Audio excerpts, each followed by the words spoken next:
하나님의 말씀은 요한복음 1장 43절에서 51절 말씀입니다. 요한복음 1장 43절에서 51절 찾으신 줄 알고 제가 봉독합니다. 이튿날 예수께서 갈릴리로 나가려 하시다가 빌립을 만나 이르시되 나를 따르라 하시니 빌립은 안드레와 베드로와 한 동네 벳세다 사람이라. 빌립이 나다나엘을 찾아 이르되 모세가 율법에 기록하였고 여러 선지자가 기록한 그 일을 우리가 만났으니 요셉의 아들 나사렛 예수니라. 나다나엘이 이르되 나사렛에서 무슨 선한 것이 날 수 있느냐. 빌립이 이르되 와서 보라 하니라. 예수께서 나다나엘이 자기에게 오는 것을 보시고 그를 가리켜 이르시되 보라, 이는 참으로 이스라엘 사람이라. 그 속에 간사한 것이 없도다. 나다나엘이 이르되 어떻게 나를 아시나이까? 예수께서 대답하여 이르시되 빌립이 너를 부르기 전에 내가 무화과 나무 아래에 있을 때에 보았노라. 나다나엘이 대답하되 랍비여, 당신은 하나님의 아들이시오 당신은 이스라엘의 임금이로소이다. 예수께서 대답하여 이르시되 내가 너를 무화과 나무 아래에서 보았다 하므로 믿느냐? 이보다 더 큰 일을 보리라.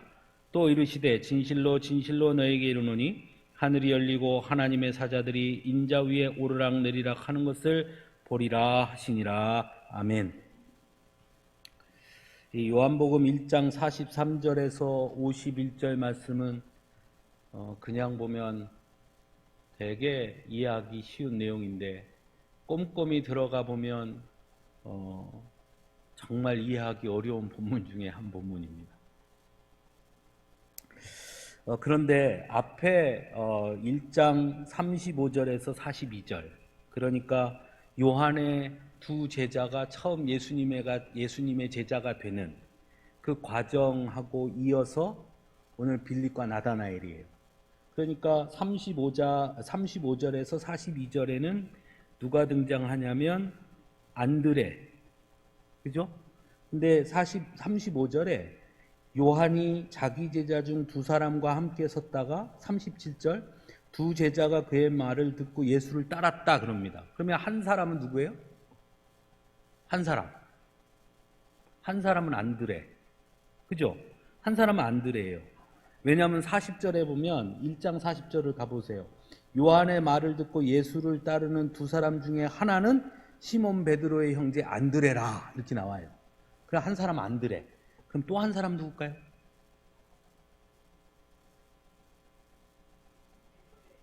안 궁금했죠? 한 사람 누굴까요?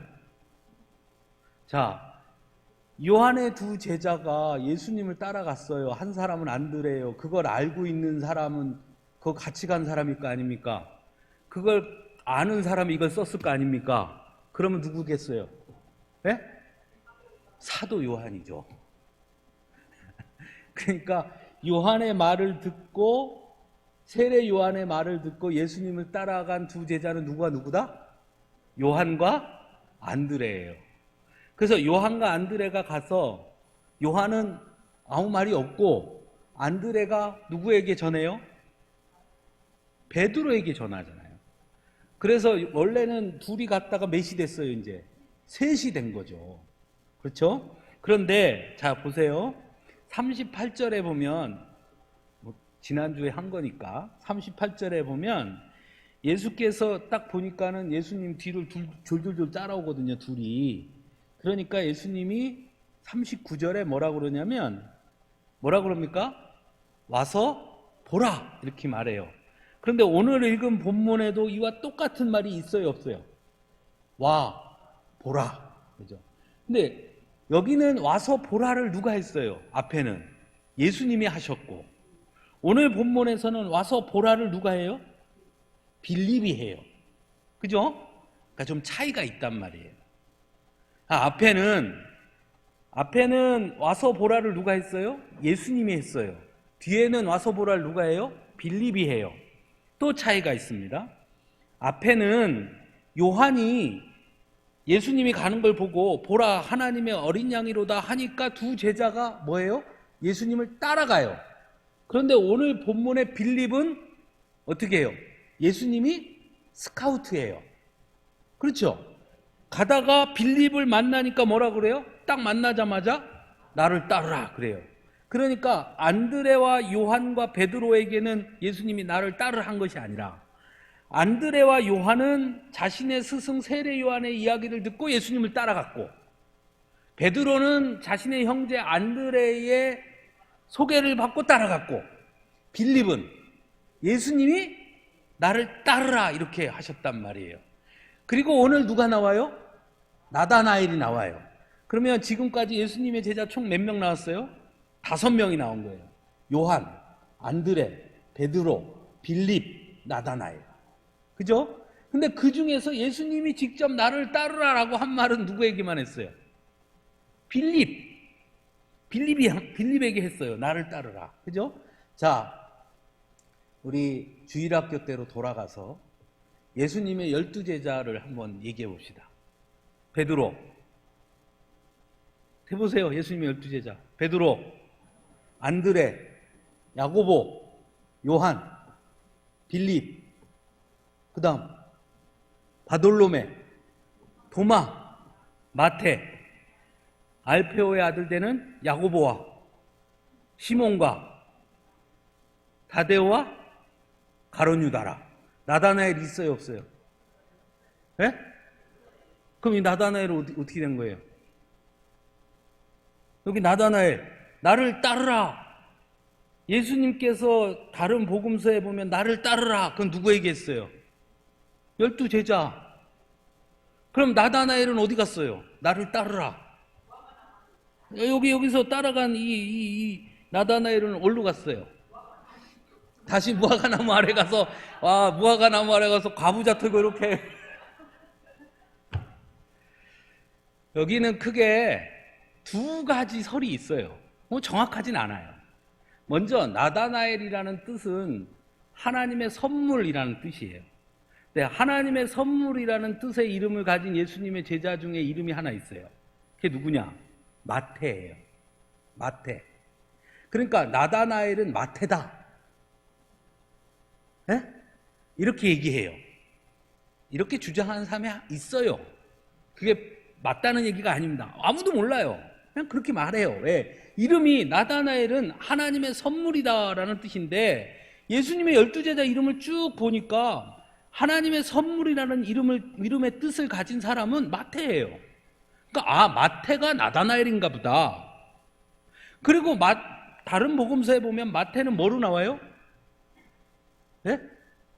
직업이 뭐로 나와요? 마태가 세리가 다른 복음서에 보면 세리하면 제일 먼저 떠오르는 사람 누가 있어요?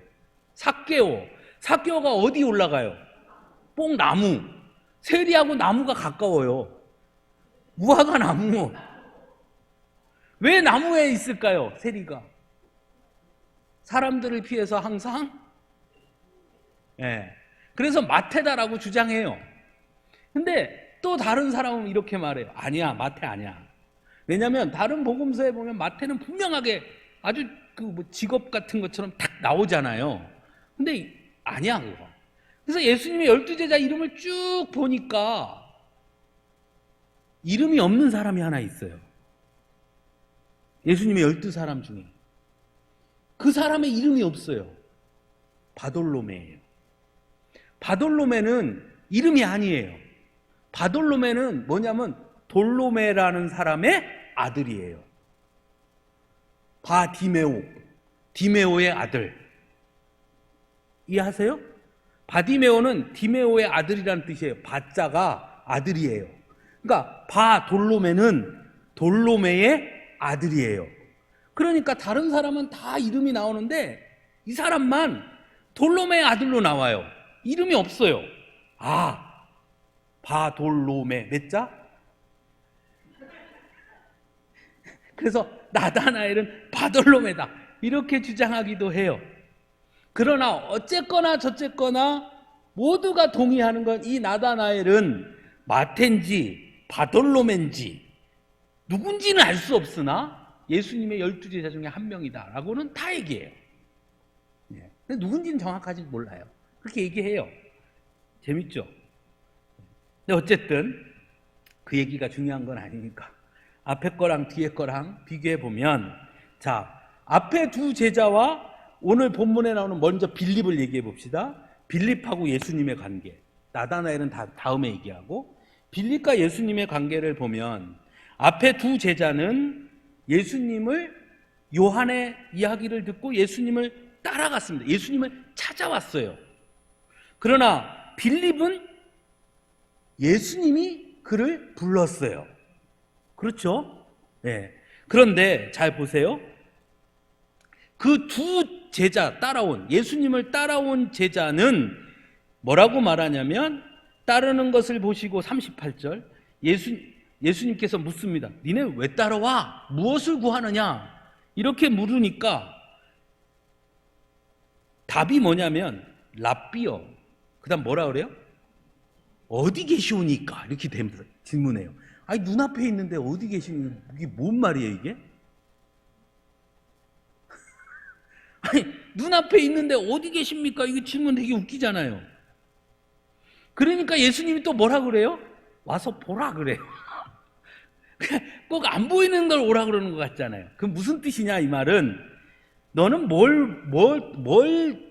때문에 나를 따라와? 그러니까 이 두 제자가 뭐라 그러냐면, 당신의 누군지 우리에게 보여주세요. 이렇게 한 거예요. 당신이 누구십니까? 이렇게 질문한 거예요. 그러니까 예수님이 뭐라 그러냐면, 와서 봐봐. 네가 나랑 겪어봐. 그럼 내가 누군지 알 거야. 이렇게 질문한 거예요. 그러니까 맨 처음에 이들은 세례 요한이 하나님의 어린 양이다라고 말했잖아요. 그들은, 이 둘은 왜 쫓아왔느냐, 예수님을? 자신의 스승인 세례 요한이 하나님의 어린 양이라고 말하는 것을 뭐 하고 싶었어요? 확인하고 싶었어요. 그래서 따라갔어요. 따라갔더니 어떻게 된 겁니까? 확인했어요. 그래서 그가 자신의 형제 베드로에게 가서 뭐라 그러냐면 41절에 자기의 형제 시몬을 찾아 말하되 우리가 뭘 만났다 그래요? 메시아를 만났다 이렇게. 그러니까 하나님의 어린 양이라고 말한 세례 요한 자기 스승의 말을 듣고 따라가서 진짠가 확인하기 위해서 따라갔다가 예수님이 누구라는 걸 알았어요. 메시아라는 걸 알았어요. 하나님의 어린 양에서 뭘로 바뀌었어요? 메시아로 전환이 일어난 거예요. 그 말은 같은 말이에요. 하나님의 어린 양이라는 건 우리의 속죄자라는 뜻이고 메시아도 같은 의미가 있어요. 그러니까 왜냐? 메시아는 구원자잖아요. 그러니까 같은 의미예요. 확대되는 거예요. 그렇게 따라갔어요. 그런데 오늘 본문에는 빌립이에요. 그런데 빌립은 예수님이 만나서 뭐라 하냐면 나를 따르라 했어요. 그리고 나서 빌립이 예수님에게 질문합니까? 질문하지 않아요. 그런데 45절에 보면 예수님이 나를 따르라 하셨고 빌립이 따라갔고 그 다음에 45절에 나다나엘을 찾아서 뭐라 그러냐면 이렇게 말해요. 율법에 기록하였고 여러 선지자가 기록한 그 이를 우리가 만났다 이렇게 말해요. 그럼 여기서 빌립은 예수님을 누구로 고백하고 있는 거냐? 예? 메시아가 아니에요. 왜냐? 그 다음이 메시아가 아니면 분명해요. 만났으니 그 다음 뭐라 그래요? 요셉의 아들 나사렛 예수다 이렇게 말해요. 그러면 빌립이 지금 본 예수님은 누구냐? 누구예요? 선지자예요. 요셉의 아들 예수. 요한복음 1장에 쭉 1장 1절에서 34절을 쭉 얘기한 건 뭐냐면 예수님은 뭐라고 그러냐면 뭐라고 고백하냐면 1장 18절, 1장 15절 다 독생자의 영광, 독생하신 하나님 다 뭐라고 표현하냐면 하나님을 말해요. 요셉의 이름이 나오지 않아요. 그렇죠? 그런데 빌립은 예수님을 누구로 고백하냐면 율법에 기록하였고 선지자가 기록한 그인데 그가 누구의 아들이라는 거예요? 요셉의 아들이고 어디 사람? 나사렛 사람이다. 그러니까 빌립은 예수님이 나를 따라와. 이때 빌립이 예수님을 따라간 것은 내가 메시아를 만났구나가 아니에요. 선지자를 만난 거예요. 그 따라갔어요. 그래서 나다나엘에게 가서 이야기합니다. 야, 내가 진짜 이스라엘의 큰 선생을 만났어. 큰 스승을 만났어. 큰 예언자, 선지자를 만났어. 너 나랑 같이 따라가자 이렇게 말해요. 그러니까 나다나엘이 뭐라고 그러냐면 이렇게 대답해요. 나사렛에서 무슨 선한 것이 날 수 있느냐. 왜 그랬을까? 이 말이 뭔 말일까요? 에? 야, 네가 말하는 율법에 기록하였고 여러 선지자가 기록한 그 선지자라고 말하는 선지자는 구약의 말씀에 보면 나사렛에서 선지자가 나온다는 말이 있다 없다? 없어요. 그러니까 뭐라 그러는가 하면 야, 나사렛에서 무슨 선지자가 나와? 이렇게 얘기하는 거예요. 자, 구약 성경에 예수님에 대해서 증거하잖아요. 예언하잖아요. 어디서 태어난다고 돼 있어요? 베들레헴. 그래서 예수님이 태어날 때 동방 박사들이 헤롯에게 가가지고 요 큰 별이 떴다. 그러니까 그 헤롯이 동방 박사 간 다음에 그 자기 밑에 있던 율법학자들 다 불러가지고 야, 그 왕이 어디서 태어나는지 얘기해봐. 그랬더니 뭐라 그래요? 베들레헴. 그래서 어떻게 해요? 베들레헴에 태어난 애들 싹 어떻게 해요? 싹 죽이잖아요. 그렇죠? 그러니까 베들레헴의 예수면 생각할 수 있어요. 근데 어디 예수예요? 나사렛 예수잖아요. 그러니까 나사렛 예수가 무슨, 나다나엘이 볼 때는 선지자도 안 나오는 동네라는 거예요. 그러니까 그럼 말도 안 되는 소리 하지 마 이렇게 한 거예요. 빌립이 그러니까 뭐라 그러냐면 가서 봐봐 이렇게 한 거예요. 야, 한번 가서 봐봐. 아, 진짜라니까. 그러니까 빌립이 나다나엘에게 뭘 요청한 거냐? 확인하자. 요청한 거예요. 자, 그런데 나다나엘이 그래서 그래 가보자 하고 빌립하고 같이 예수님 앞에 갑니다. 근데 예수님이 빌립이 딱 오는 걸 보고 뭐라 그래요? 참으로 이스라엘 사람이라 그 속에 간사한 것이 없다 이렇게 말해요. 이 말은 무슨 뜻일까요? 이스라엘 사람이다라는 말은 이 사람은 뭐에 능통한 사람이다? 율법에 능통한 사람이다. 지식이 능통하다는 게 아니라 매우 구약의 율법적인 사고를 가지고 있는 사람이에요. 그래서 그 율법에 기초해서 뭐 하느냐? 거짓이 없다는 거예요.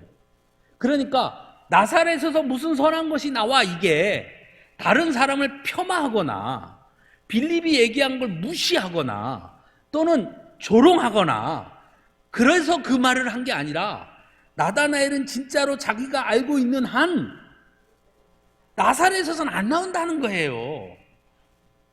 그래서 자기가 솔직하게 얘기한 거예요. 그래서 예수님이 뭐라 그러냐면 쟤는 거짓말을 못하는 애야 이렇게 말하는 거예요. 그런데 그 다음에 되게 재밌어요. 나다나엘이 뭐라고 질문합니까? 나를 어떻게 하십니까? 이렇게. 그러니까 예수님이 이래요. 빌립이 너를 부르기 전에 너 무화과 나무 아래에 있을 때 내가 너 봤어 이렇게 말해요. 근데 되게 재밌는 것은 그 말을 듣자마자 갑자기 당신은 하나님의 아들입니다 이렇게 말해요. 아니, 너 무화과 나무 있는 거 내가 봤어 그랬다고 갑자기 당신은 하나님의 아들이시고 당신은 이스라엘의 임금입니다라고 대답해요. 그런데 원래 나다나엘이 앞에 있는 말, 그 속에 간사한 것이 없도다라고 하면, 그 말이 없으면 원래 나다나엘은 아부를 잘하는구나, 또는 원래 나다나엘은 이렇게 쉽게 아무 말이나 할 수 있는 사람이구나 하겠지만, 그런데 분명히 예수님 뭐라 그랬어요? 그 속에 간사한 것이 없다. 그러니까 누구 마음 기분 좋게 해주려고 마음에 없는 말을 하는 사람이 아니라는 거예요. 그러니까 이 나다나엘은 예수님이 내가 너를 봤어 하는 말을 듣는 순간 뭐 했느냐? 바로 정말로 그렇게 고백하는 거예요. 당신은 하나님의 아들이군요. 당신은 이스라엘의 임금이군요. 이렇게 답했다는 거예요. 왜? 한 번도 안 궁금해 보셨죠? 여기 읽으면서 이 본문 읽으면서 왜 그랬을까 질문해 보신 분. 그래서 성경을 볼 때는요, 이런 걸 궁금해해야 돼요. 왜 그랬을까? 이게 뭘까? 성경에 이런 거 되게 많아요. 비슷한 예를 찾아보면, 자, 베드로에게 예수님이 가요. 가서 그물을 던져라. 그러니까 베드로가 뭐라 그래요? 우리가 밤을 새도록 그물을 던졌는데 한 마리도 못 낚았다는 거예요. 그죠? 그러면서 뭐라 그래요? 우리가 그랬는데 선생님이 던지라니까 내가 던지겠습니다 하고 던졌어요. 자, 그 다음에 어떻게 돼요? 고기를 많이 낚아요. 그 다음 베드로가 어떻게 해요? 갑자기 고기 많이 낚았는데 갑자기 거기서 어떻게 해요? 철푸덕 엎드려가지고 나는 죄인입니다. 나를 떠나서. 아니, 고기를 많이 낚았는데 왜 그랬을까요? 한 번도 안 궁금했죠. 네? 자, 우리가 하나님 앞에 섰을 때 하나님 앞에서 두 손을 들 때가 있어요. 네? 하나님 앞에 두 손을 다 들 때. 언제예요?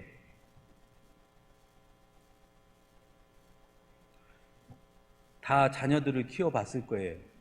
다, 여기 다 계시네요. 다 자녀들을 키워보셨네, 다. 자, 아이가 도둑질을 했어요. 내가 알아요. 아이를 불렀어요.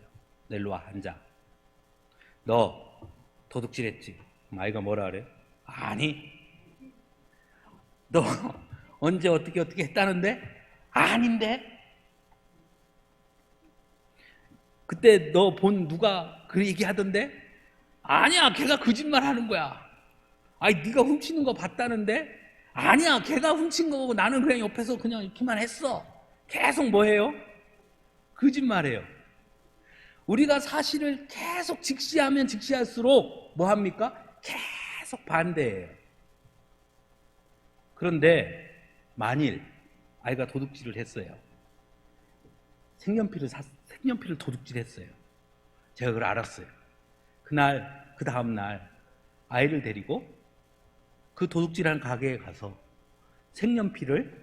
그 색연필을 똑같은 걸 하나 사주고 색연필 값을 2개를 내면 그 아이가 어떡할까요? 아빠가 내가 어제 훔친 걸 안다 모른다. 아는구나. 알게 돼요. 그러면 그 아이는 아니라고 말하지 않아요. 그게 무슨 뜻이냐? 제가 왜 이 말씀드리냐? 베드로가 한 말, 빌립이 한 말 앞에, 나다나엘이 한 말, 베드로가 한 말, 다 뭘 의미하느냐? 2가지가 있어요. 베드로가 이렇게 말해요. 내가 밤이 새도록 그물을 던졌으나. 무슨 뜻입니까? 내가 이거 전문가인데 나 다 해봤어. 근데 네가 하라니까 내가 해볼게 하고 했어요. 그 하면서 베드로가 기대했을까요? 기대하지 않았어요. 자, 여기도 나다나엘이 뭐라고 말하냐면 나사렛에서 무슨 선한 것이 날 수 있느냐? 얘기했어요. 예수님이 그걸 뭐라고 그래요? 내가 봤다는 거예요. 나다나엘이 와요. 야, 나사렛에서 왜 선한 게 안 나와? 내가 나사렛 출신이야? 이렇게 했으면 나다나엘이 이 말을 했을까요? 아니에요. 뭐라고 말하냐면 너 참 솔직하구나 라고 말해요. 즉 나다나엘과 베드로는 둘 다 예수님 앞에서 뭐를 들켰느냐? 내 속마음을 들켰어요. 내가 완전히 뭐 하게 된 겁니까? 벗어진 겁니다. 벌거벗겨진 겁니다. 우리가 왜 하나님 앞에 진정으로 회개하지 못하느냐? 우리 머릿속에 하나님을 속일 수 있다는 착각이 있어서 그래요.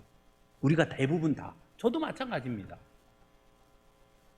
하나님 앞에 내가 완전히 벌거벗겨진 나의 모든 것을 하나님이 다 아신다고 하면 우리는 어떻게 할까요? 바로 인정하지 않을 수 없는 거예요.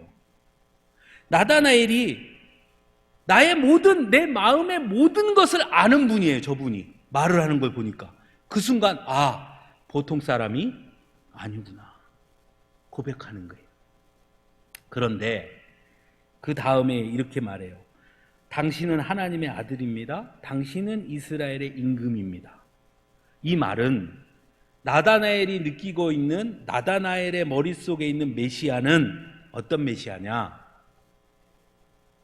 우리를 이 땅에서 해방시켜줄 메시아예요. 이스라엘 백성들이 구약 성경에 끊임없이 메시아에 대한 약속이 있잖아요. 그 구약 성경의 메시아의 약속은 다 뭐냐? 우리를 해방시켜줄 메시아인 거예요. 즉 다윗의 그 영광을 다시 이 땅에 뭐 해줄? 다시 재현해줄 메시아. 그러니까 나다나엘이 이 사람 보통 사람 아니야. 다시 우리에게 이스라엘의 영광을 다시 드러낼 그 임금이야. 왕이 될 사람이야. 라고 고백하는 거예요. 그런데 예수님이 뭐라고 말씀하시냐면 그 다음에 이렇게 얘기해요. 네가 나를, 여기 50절에 이렇게 말해요. 내가 너를 무화과 나무 아래에서 보았다 함으로 믿느냐? 너 더 큰 일을 보게 될 거야. 그리고 그 다음 뭐라고 그러냐면 하늘이 열리고 하나님의 사자들이 인자 위에 오르락내리락 하는 것을 내가 볼 것이다. 이렇게 말해요. 이건 무슨 뜻이냐? 이 땅의 임금으로서의 예수님이 아니라, 메시아가 아니라 뭐라는 거예요? 우리의 구원자 메시아로 오셨음을 내가 뭐한다? 알게 될 거다라고 말해요. 요한복음이, 제가 요한복음을 보면서 놀라운 사실은 요한복음은 예수님의 제자들이 처음부터 예수님이 진정한 우리의 구원자 메시아로 받아들였다고 말하지 않아요. 네? 예수님의 제자가 되는 과정이 다 동일하지 않다고 말해요. 다른 복음서에서는 예수님의 제자가 되는 방식이 다 똑같아요. 예수님이 뭐예요? 나를 따르라, 불러요. 콜링. 예수님의 부름이에요. 그런데 요한복음은 첫째, 요한과 안드레는 예수님이 나를 따르라 부르는 것이 아니라 뭐예요? 예수님에 대한 이미 누구인지 궁금해서 예수님을 쫓다가 이분이 메시아구나, 그래서 예수님의 제자가 됐다는 거예요. 베드로는요, 형제가 전해서 예수님의 제자가 됐다는 거예요. 빌립은 길 가다가 예수님 앞에 불림을 당했다는 거예요. 나다나엘은 자기가 가지고 있는 틀이 예수님 앞에서 깨지는 순간 뭐 했다는 거예요? 예수님의 제자가 됐다는 거예요. 즉 예수님의 제자가 되는 방식의 길이 다양하다는 거예요. 그 다양한 이들이, 각각이 다양한 이들이 결국 어느 선에 가면 예수님이 누군 걸 알게 된다는 거예요. 메시아라는 걸 알게 된다는 거예요. 그 예수님이 메시아라는 걸 완전하게 인지한 사건이 언제냐? 언제인 것 같아요? 네? 언제예요? 그게 부활이에요. 그래서 부활 전에 예수님이 잡혀가니까 다 어떻게 해요? 다 도망가잖아요. 그런데 부활 이후에 예수님을 만나고 나서는 어떻게 해요? 안 도망가고 죽잖아요. 그때 비로소 예수님이 뭐라는 걸, 예수님이 말씀하시는 메시아로, 예수님이 말씀하시는 그 메시아로 제자들이 뭐 했다는 거예요? 받아들였다는 거예요. 그래서 요한복음은 그 제자들이 점점 예수님을 바르게 인식해 가는 과정을 보여줍니다. 2장에 가면 뭐가 나옵니까? 가나 혼인잔치 물이 포도주로 바뀌는 그 기적이 일어나요. 그런데 그 기적의 끝에 그거 보세요. 2장 11절. 예수께서 이 첫 표적을 갈릴리 가나에서 행하여 그의 영광을 나타내시며 그 다음 뭐라 그래요? 제자들이 그를 믿느니라. 자신들이 보는 예수님이 각각 달랐던 거예요. 안드레와 요한은 메시아라고 말했어요. 빌립은 율법에 기록했고 선지자가 기록한 그이 요셉의 아들 나사렛 예수라고 말했어요. 나다나엘은 하나님의 아들이고 이스라엘의 임금이라고 말했어요. 자신들이 그렇게 믿고 있던 것에 대해서 가나 혼인잔치를 보며 각각 뭐라고 생각했냐? 내가 생각한 게 맞다는 거예요. 그게 어디까지 가느냐? 예루살렘 입성 때까지 가는 거예요. 그래서 예루살렘에 입성하면 제자들은 다 각각 자기가 보는 예수님을 그게 진짜 예수님이라고 착각하는 거예요. 그래서 야고보와 요한이 예수님을 놓고 뭐 합니까? 누가 더 위에 있을 건지 싸우는 거예요. 그래서 그들은 여전히 예수님이 메시아라고 말하지만, 예수님이 하나님의 아들이라고 말하지만, 예수님이 기적을 행할 때마다 그걸 보며 감격하고 감동하지만, 놀라워하지만, 예수님을 따라다니는 걸 자랑스러워하지만, 여전히 자신들이 이해하고 있는 그 틀로 누구를 보고 있는 겁니까? 예수님을 보고 있는 거예요. 그게 한순간에 완전히 무너진 사건이 뭐냐? 부활이에요. 그래서 도마도 제자들이 예수님이 부활했다 그러니까 도마가 뭐라고 그래요? 나 만져보지 않고는 믿을 수 없어. 여전히 그는 자신이 가지고 있는 생각과 틀로 여전히 누구를 보고 있었느냐? 예수님을 보고 있는 거예요. 그러다가 부활하신 예수님을 만나는 순간 뭐합니까? 다 깨져요, 그게. 그리고 비로소 뭐가 돼요? 진짜 제자가 돼요. 그럼 우리가 오늘 본문에서 알 수 있는 게 있어요. 오늘 본문을 보면요, 자, 이렇게 말해요. 50절. 내가 너를 무화과 나무에서 보았다 함으로 믿느냐? 이보다 더 큰 일을 보리라. 자, 내가 본고로 믿느냐? 이 말 어디에서 나와요? 네가 본고로 믿느냐? 도마한테 한 말이에요. 도마한테. 그렇죠? 내가 막 이게 내가 이렇게 해보고 뭐 그래야 내가 믿는다니까 예수님 짠 나타나잖아요. 그래서 이렇게 보여주죠. 그러니까 도마가 깜짝 놀래갖고 아 주님이십니다 뭐 이렇게 하니까 예수님이 도마한테 뭐라 그래요? 네가 본고로 믿느냐? 보지 않고 믿는 자는 더 복되도다. 여기 처음 나다나엘이 처음 예수님을 만났을 때 했던 말이에요.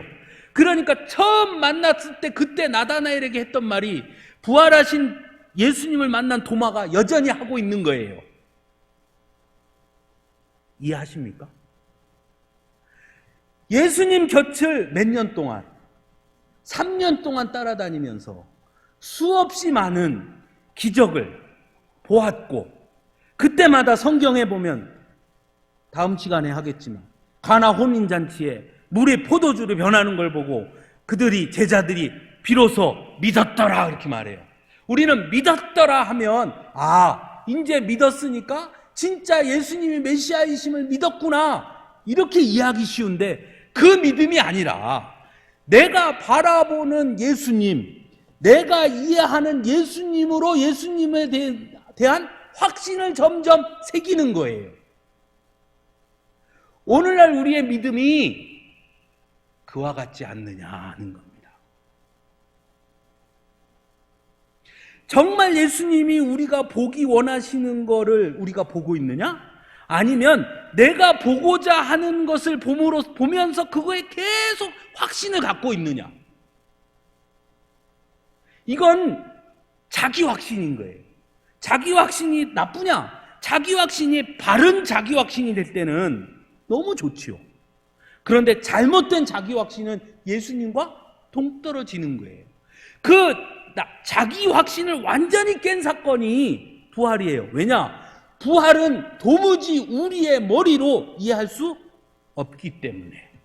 그래서 자신이 투영했던, 자신이 바라봤던, 자신이 믿었던 그 모든 게 다 해체되고 진정으로 예수님이 우리에게 보여주신 그 예수님을 보게 되는 거예요.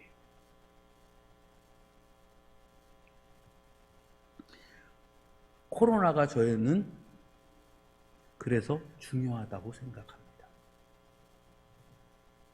코로나가. 우리가 지금까지 드렸던 수없이 드렸던 예배, 과연 그 예배가 뭐였지? 정말 그 예배를 하나님이 기뻐 받으신 예배였을까? 혹시 그 예배가 그럴 것이라고 우리의 확신이 아니었을까? 정말 하나님이 원하시는 예배를 우리가 드린 것이었을까? 지금 우리가 온라인으로 드리는 예배가 과연 진짜 예배일까? 그 영상으로 예배 드리는 거 이렇게 예배 시간 1시간 열심히 보면 그건 예배 드리는 게 맞는 걸까? 그게 정말 하나님이 원하시는 예배일까? 혹시 우리 스스로 이게 예배야 라고 우리가 확신을 가지고 우리끼리 만족하면서 이 예배가 진짜 예배야, 그러니까 하나님이 받으셨을 거고, 그러니까 나는 하나님께 영광 드린 거고, 그러니까 하나님이 기뻐하실 거고, 그러니까 나는 하나님 앞에 복을 받을 거야, 우리 스스로 그렇게 자기 확신 안에 머물러 있지 않냐. 기도도 마찬가지예요. 정말 우리의 기도가 하나님이 기뻐하시는 기도였을까? 아니면 그 기도가 내 확신에 기반한 기도였을까? 정말 하나님이 내가 부자 되는 걸 원하실까? 아니면 가난해지는 걸 원하실까? 코로나는 우리가 기존에 지금껏 당연시 여기고 어떻게 보면 우리의 확신을 가지고 여기까지 왔던 우리의 믿음을 송두리째 흔들어 놓은 거예요.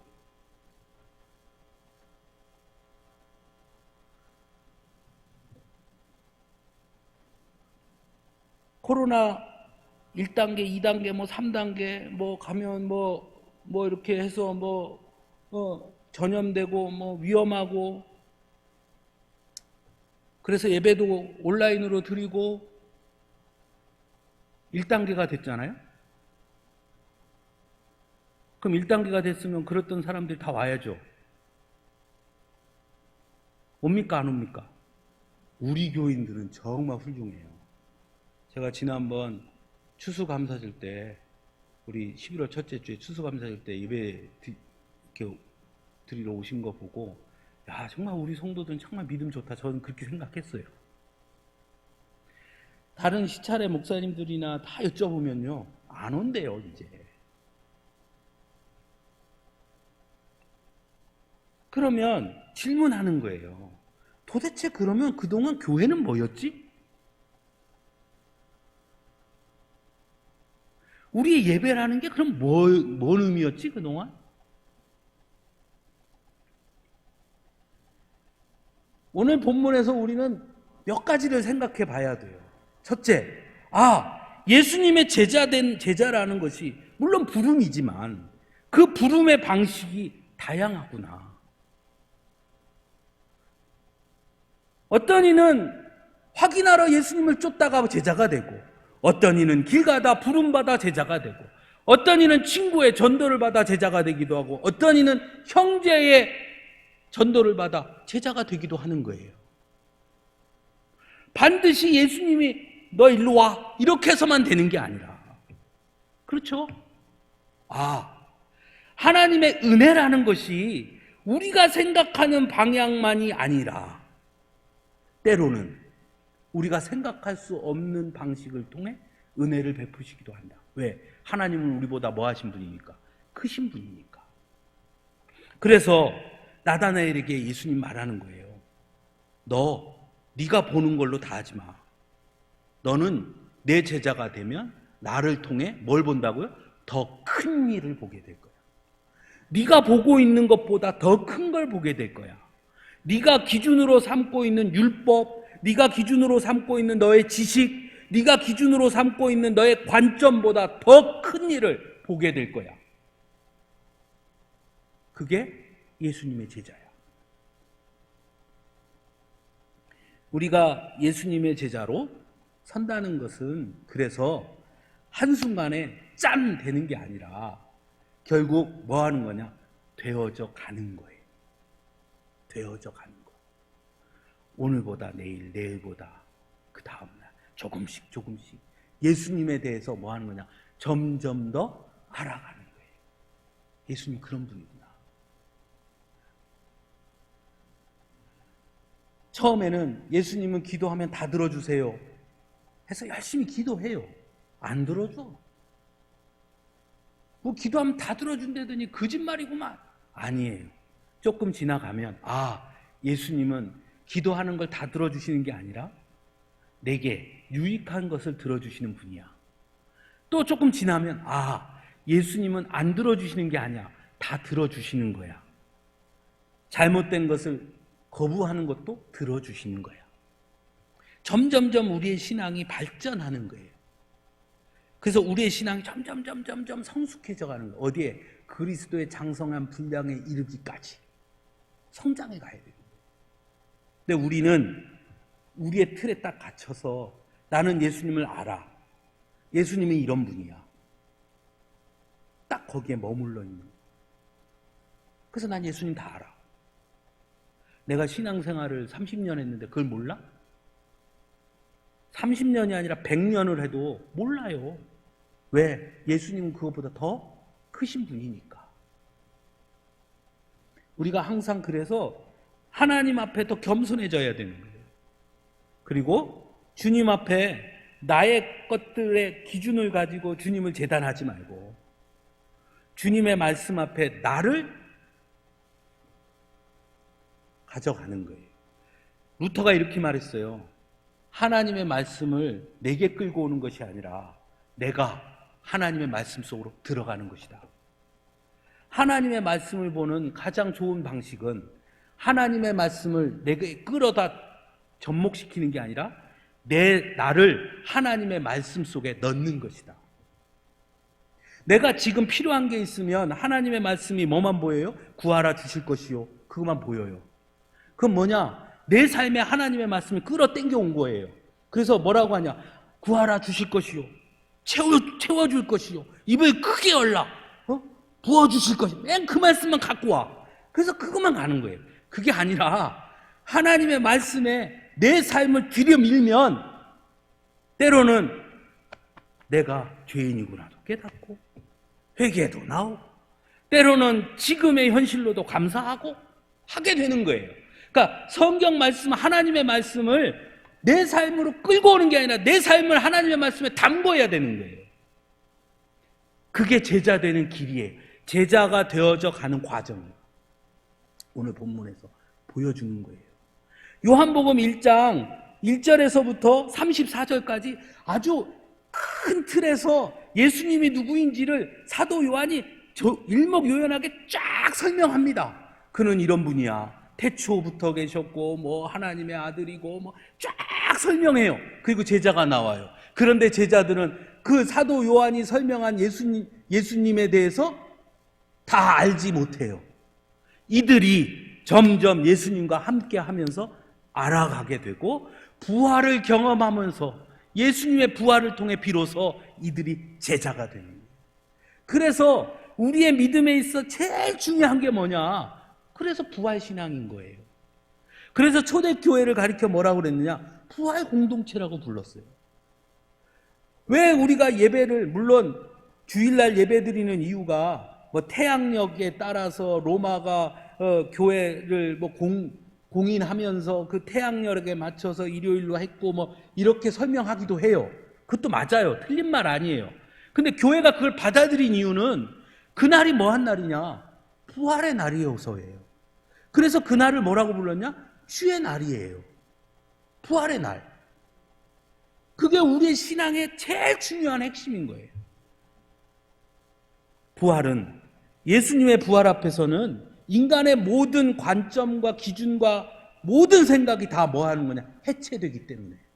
그래서 그 부활을 만날 때 내가 완전히 해체되고 진정한 예수님을 만나게 되는 거예요. 그래서 기독교 신앙의 제일 핵심이 부활인 겁니다. 오늘 말씀을 통해서 우리 스스로를 좀 더 깊이 들여다봐서 나는 어느 자리에 있는지, 그리고 혹시 나도 하나님의 말씀을 갖다가 내 삶에 내가 적용하고 있는지, 아니면 나를 하나님의 말씀에 비추고 있는지 우리가 스스로 질문, 고민해야 할 줄로 믿습니다.